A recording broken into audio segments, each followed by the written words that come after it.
Alrighty, so right now we have all of our components that we're going to clear the dust off of. We've got our video cards, power supplies. This cooler I'm actually going to reuse for another project, so that's why I'm going to be cleaning it out. The fan that came with it as well.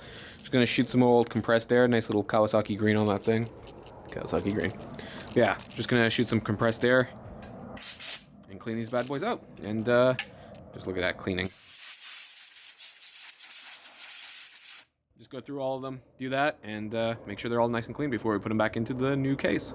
Alright folks, so we got to the point now where we actually cleaned off the old gunk that was on the processor. That was just, that was gross.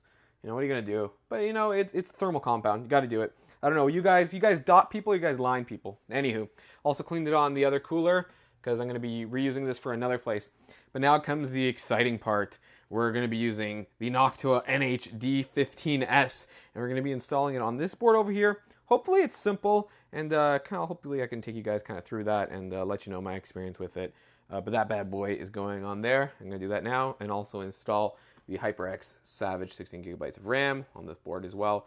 Before we do all that, well, rather after all that, these are all nice and clean. As you guys saw, I just cleaned them. Power supply, 980. The GTX 980s, the two of them. There's our hard drives, 1 terabytes, the 500 gigabyte SSD, all the wonderful power cables. We're going to do all that, and then we're going to put it in that bad boy, the S340. So yeah, let's go put on that cooler now, and let's see how it looks on this thing. Now, when Noctua mentioned this thing is a premium heatsink, they are not kidding. This thing is so well packaged. Look at all that protective little barrier that they have here. Nothing's getting through that styrofoam afterwards, but this box is absolutely huge, and I think the cooler is just as big. But I did the measurements online, and hopefully if all of my calculations are correct, this thing should fit wonderfully even within the case and on the Mobo. Well, look at this thing. You can already see it. It's huge. Absolutely huge. Yeah, I'm not going to be able to do this with one hand, guys, so yeah, let me turn it off and show you guys what's in the rest of the box. Okay, when Noctua says that this thing is a premium heatsink, they're not kidding. So you guys can see it there, you're like, okay, that looks like a decent heatsink size. But look at it compared to the old Cooler Master, the 212 over here. This thing is a baby, look at it. Oh my god. And it's got two of those towers too, with a nice 140 millimeter fan right in the middle there that you can blow it off. They also apparently include some brackets in here somewhere. Yeah, it's somewhere in there. They also include the thermal compound as well. I have some extra, which is always handy, but they do include the thermal compound in here. And a bunch of other things in here. They mention it right off the top of the box, which is absolutely wonderful. And depending on your chipset, how to mount it as well with their Secure Firm 2 mounting system. Yeah, they have a clips for a second fan if you want to install another one. Low noise adapter, the compound, and the screwdriver to help you out. But look at this thing. Look at the size difference, even just from up top. That's absolutely insane. That is ridiculous. And apparently, with this thing fitting on here, I still have the little plastic on the bottom there, so don't mind it. When it goes on top there, notice how it gives ample room for the RAM DIMMs to be under there. Look at that. It gives substantial room, which is why this is considered like the compatible version of it, because if it has another fan up over here on the top, like on the side right over here, it would be overhanging the RAM DIMM slots, right? So by not having that there right now, they're allowing you to install higher clearance RAM on there, because some of them have really, really big heat sinks on them. The HyperXs don't. Where is it? Over here. Where did I throw those guys? Yeah. These ones don't really have very big heat sinks on them, because the DIMM slots up until there, they only have like maybe 1 centimeter more. But some of the old, some other RAMs, they have like really huge heat sinks. You can see them right there, and they're really, really big. Same thing with the G-Skill. Even though on the edge over here there's not very much, but towards the middle it does extend at least like 2 to 3 centimeters. But those ones are kind of low profile, and this is where that extra little compatibility comes in with that little cutout there. And that was the problem with the Cooler Master one, was the fan goes right here, kind of covering some of the slots up. So this one here has a nice big fan in the middle that'll like pull the air this way and push it out the other way afterwards. So that's why this one is really, really neato. We want the S version just to make sure it would be super compatible, but they do give you the clips so you can actually install a second fan if you so wish and you notice you have room. Now this is one of the first times I'm actually using like a Noctua heatsink itself, but look how shiny that is. Look at that reflectiveness. That is so beautiful. Yeah, and so far so good. To actually put the mounting brackets in and whatnot has been super simple so far. I've been enjoying the experience, but yeah, let me know what you guys think. Are you a dot or a line for your thermal compound user, guys? I'm a dot. Be sure to let me know what you guys prefer in the comment section below while I finish wrapping up putting this thing on this magnificent looking heatsink. Had to take that off first before putting those screws, and then I can put it back in afterwards. But I'll show you guys how it all looks in the end. Look at this thing. It is obnoxiously large, but according to a lot of performance reviews out there, guys, this is probably one of the best just air coolers that you can get. And even in some metrics, it actually beats out some of the water coolers in and around its price range. Now, it isn't cheap, guys. I'll leave a link in the description below if you want to check it out for yourself. If you want to beef up your cooling on your regular CPU, and you don't want to work with water because, you know, you're a little bit apprehensive about it. And on all honesty, I have it on one PC, but I don't know if I would necessarily do it again. I do prefer my air cooling, especially when it comes to production things, just because you never know what something might happen. A pump could go bad, it could start leaking, whatever. But anyway, look at this thing. It's absolutely huge. Now with this installed here, we can get that RAM in there nice and cleared out. And if we wanted to, we do have the pins to attach another one right over here, another fan. But I think this one big 140mm fan, I think that'll do the trick. And honestly, it was really easy to use their instructions. Really simple laid out. I really enjoyed it. This is my first time using their actual heat sinks. I've used some of their fans before, which I absolutely love, Noctua fans. I love their ugly color as well. I don't even care. But yeah, next, let's install this RAM into there and make sure that I actually fit under there in case Andre wants to upgrade more RAM with it in the future. So as you can see, the two DIMM slots, they fit into there very perfectly. I read the manual to make sure that if you're going to be using two that are in dual channel, you have to put them in opposing ones. So I decided to fill in this first slot, this third one here, or you could have done this one over here and this one over here. So they'll actually work in dual channel. So another feature about this version of the Noctua heatsink is that they give you the little brackets, I don't know where they're somewhere, but you can, if you want, put another 120mm or 140 in the front there. But if we take a look at the RAM clearance issue over here, so I have this G-Skill, I'm just gonna put it in here really quickly, just to show you guys kind of what happens and why you need a certain amount of clearance on your actual RAM sometimes for the CPU coolers. Now I already make sure, sorry, the notch is this way. Let's just plop it in there. This one's not actually going to be going in the system since there's only one stick here. But anyway, you can see it's quite a little bit thicker. There's a little, because of the heatsink, it's a little bit wider. You can see right there, taller than the HyperX ones here. So if, let's say, for example, this one over here, that's a 120mm fan. This one's from the 212 that we had earlier.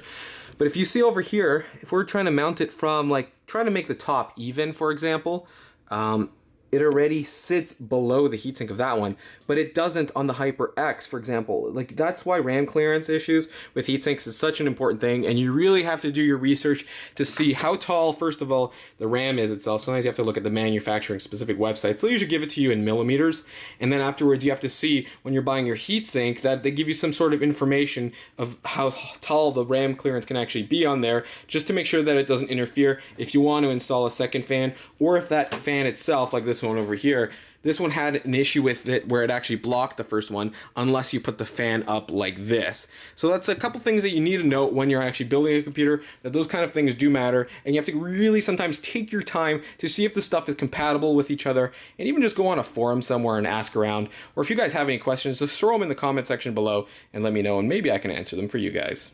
So we basically have what we need to have in order to have the motherboard prepped before putting it into the case itself.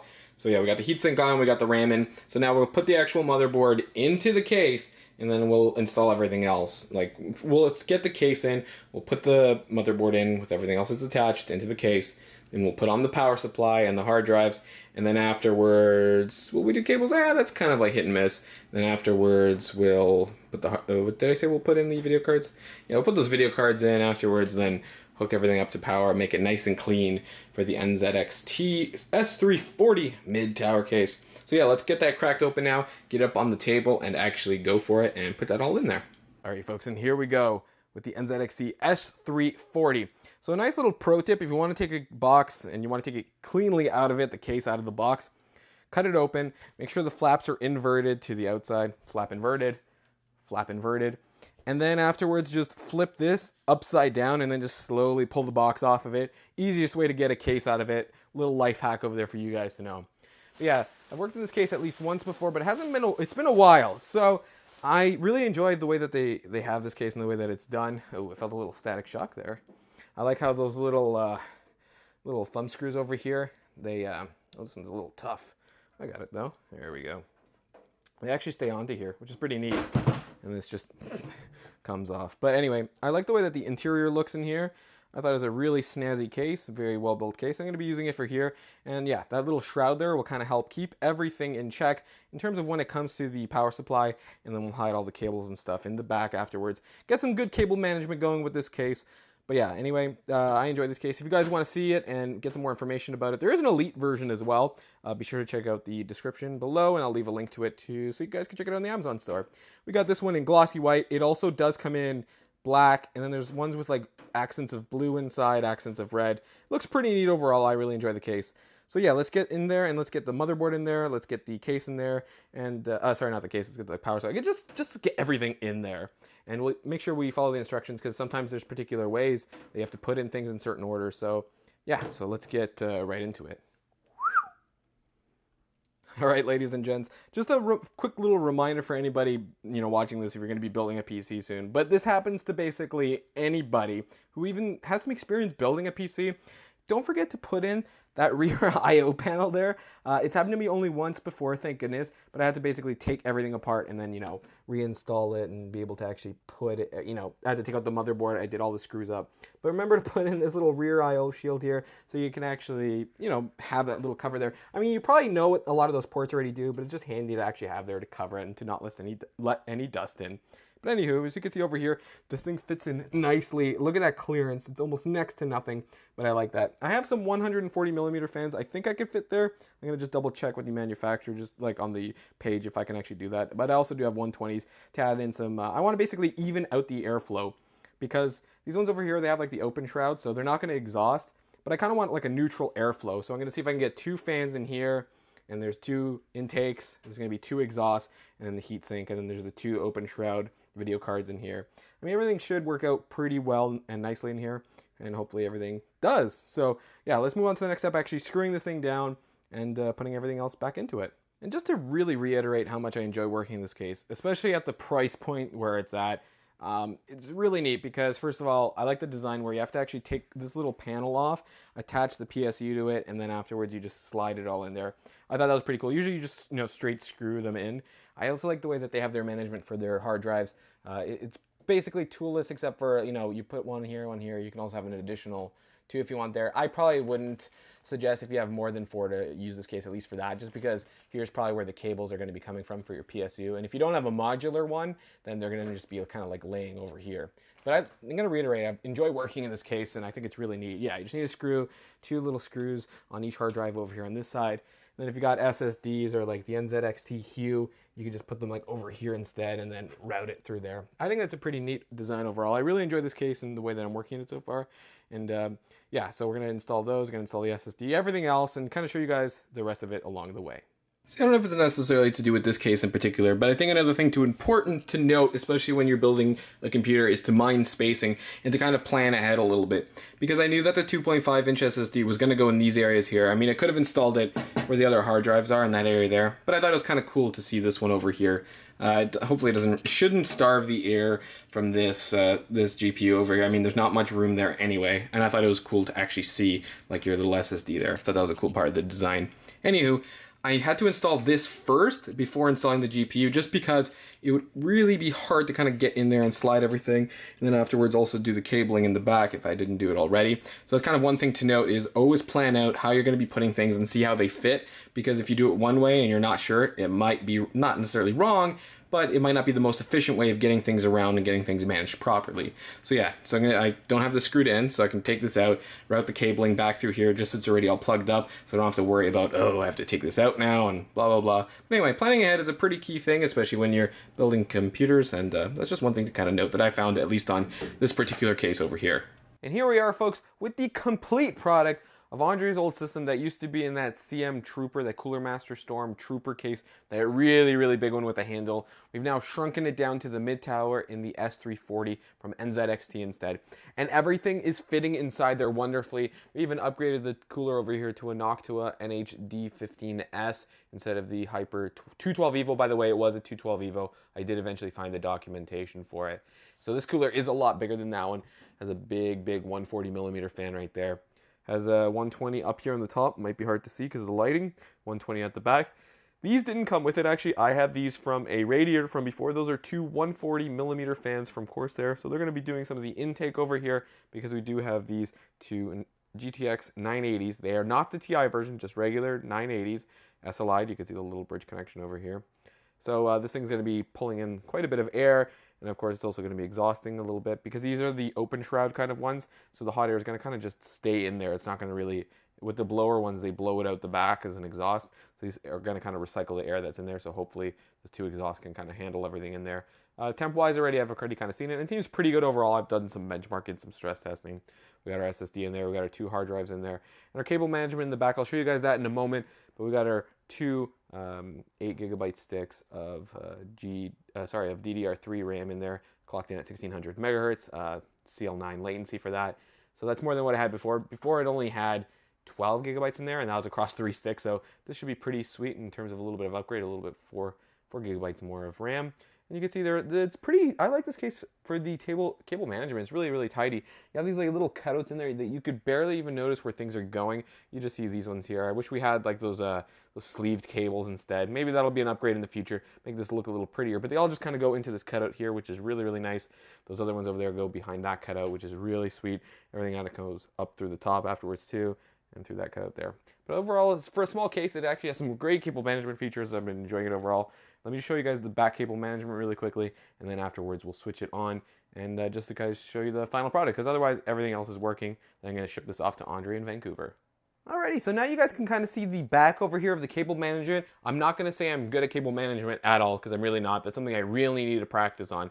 But anyway, I tried using a couple zip ties, keep things in place the way that they are, kind of pull the cables towards the case a little bit better so I can actually fit the back panel onto it.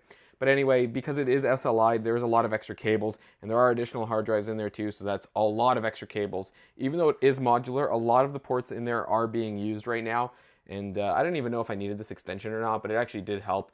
Because one thing that I preached earlier about planning things, but I didn't plan this out very well. The cooler on this thing is absolutely huge, and it was really hard to get it in through there on the back, the CPU power. So what I had to do was kind of like from the long way, take something long and just kind of jam it in. It fits in there well, but if I were to redo that again, I would make sure that I would plug it in before kind of putting it in there, just because that's one thing to note. It was really hard to get that power cable in. Either or, like I said, cable management looks okay. It's not the greatest. Tried tying things down in certain areas, try to help it a little bit. I'm going to cut these off too for the ones that I did afterwards. But other than that, it's pretty decent. It's not the greatest, but you know, it's in the back. It's not going to constrict airflow by any standard. But yeah, let's turn this all on now. Just make sure it all works, and then I'm going to be shipping it off to Andre. So as you guys can now see, everything is all hooked up there. Basically, the bare minimums. We got your Ethernet. We have our USB powered keyboard and mouse, display, some audio out and power. As you can see, everything is turned on in there. I don't know how well you can hear it. It's humming there with the fans very nicely. You can see the 980s in there. They're lit up very nicely. Little BIOS lights and little thing in there. I'm going to leave this for Andre to actually peel there, and also to protect the screen a little bit for during shipment. But as you guys can see, yeah, everything turns on. Everything's working perfectly on this bad boy. He's got his screen up there too, just working away. So yeah, overall, let me know what you guys think about this video. I just wanted to kind of demonstrate that you can still reuse components that you have in your computer. Maybe you just want a little fresh coat of paint on it. Like this one over here, it's because that case from before, the Trooper case, was absolutely huge. It was really, really remarkably huge. Shipping cost is probably would be more than this one already. Plus, because we ordered this one, we have the same box to ship it back, and the other one we threw the box out a long time ago. So yeah, overall, what did you guys think about this video about refurbishing some old parts, reusing things? So what we basically did with this one was to bring it up to snuff, was we improved the RAM on it, lowered the latency, upped the frequency on it, and we also overclocked the CPU to give it a little bit more life. It's now at 4.2 gigahertz rather than the stock, which is I think what 3.5 or something. I think it turbos up to 3.8. And that Noctua cooler is keeping it really, really cool. I did a little benchmarking with it to see, and basically the way that it performs with the old cooler on just stock is the way that the Noctua now performs with everything overclocked. So I think that's really great. Is it worth the price point? That depends on you and if you're worthwhile to pay, because I think this one over here retails for like $70, $80. But I'll be leaving a link to all of it below if you guys want to check it out. But it's a great cooler. Love the packaging, and everything for it came really, really nice. Even the instructions were really, really easy to read, really easy to follow. So got to give a thumbs up to Noctua on that one. And even for the NZXT S340, great case too. I absolutely enjoyed working with it. And as I mentioned, all of it will be in the description below if you guys want to check it out for your very selves. And also be sure to let me know if you guys enjoyed this style of video. I decided to do it a little bit more vloggy style. Vlog, is that even a word? Vloggy? Vlog? Like a vloggy style? Anyway, I decided to do it this way rather than like having the camera on a tripod and just kind of showing me doing it. Let me know what you guys think about it in the comment section below, what you liked about the video and what you didn't, so I can improve upon it for the next one. Either way though guys, thank you very much for watching today's video, and I'll catch you guys in the next one. See you later.